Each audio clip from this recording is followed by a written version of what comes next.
May tuturo kasi yung secret feature or hidden feature dito sa Android phone natin na baka hindi nyo pa alam.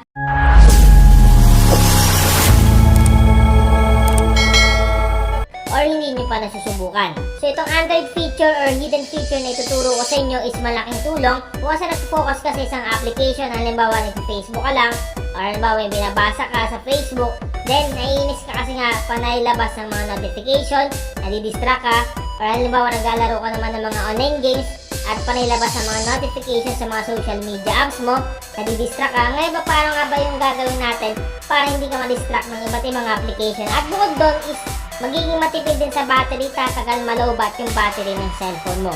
So make sure lang napanoorin nyo yung video ng matapos para malaman nyo yung feature na yun dito sa ating Android phone at kung ano yung mga advantage nito.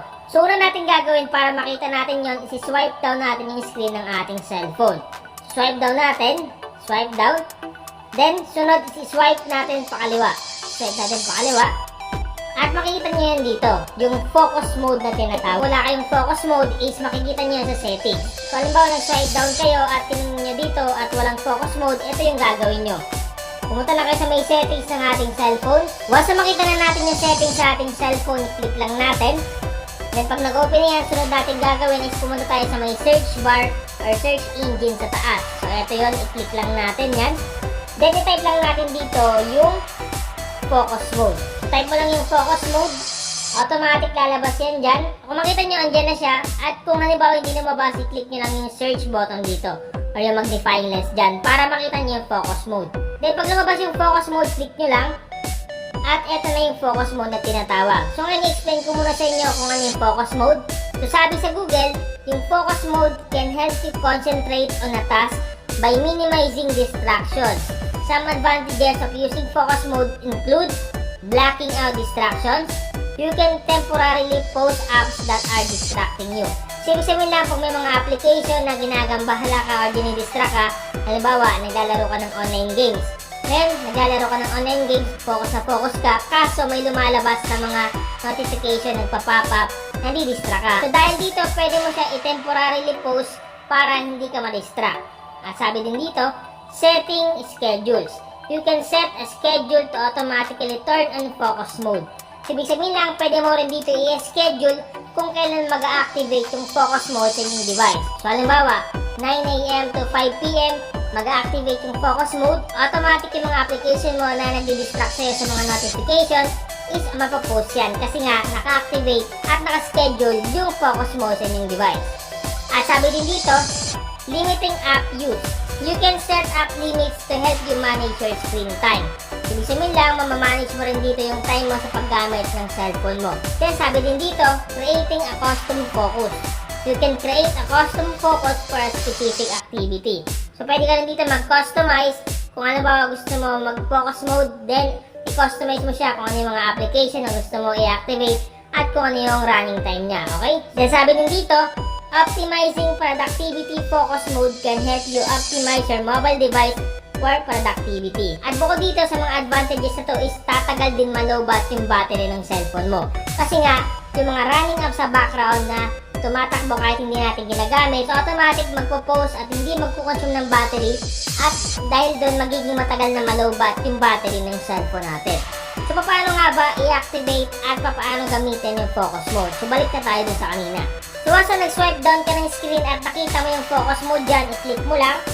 Once na maklik mo yan, automatic mareredirect ka sa may focus mode. At kung wala kang focus mode dun sa may screen, once na nag-swipe down ka, hindi mo makita, pumunta ka lang dun sa may settings na sinabi ko. So halimbawa dito ka na sa may focus mode nakalagay dyan. When you need time to focus, you can pause distracting apps and hide their notification. Paano nga ba gamitin to? Paano magsimula?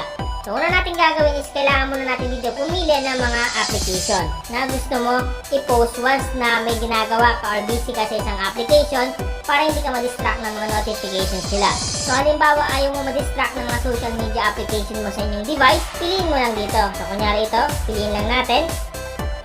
Yan, sample lang yan. So, once na napili mo na, so halimbawa nakapili ka na dyan, automatic mapupunta sila dito. At ngayon, pwede ka mag-set ng schedule kung kailan mo gusto ma-activate yung focus mode dito sa mga application na to. So, click mo lang itong set a schedule. Kung makita nyo dito, merong start and end. So, pwede ka dito mag-customize ng time. Ilagay mo dito yung time kung kailan mag-start yung focus mode at kung kailan mag-end. So, alam mo, nakapag-customize ka na ng time dito at yung day kung kailan mo gusto mag-activate yung focus mode. Ang gagawin mo lang, pagkatapos click mo lang itong set. So, automatic activated na yung focus mode. Kung makita nyo nakalagay dyan, focus mode is on. Kasi nga, yung starting time na nilagay natin is 9 AM. Eh, anong oras na ngayon? Kaya activated na yan.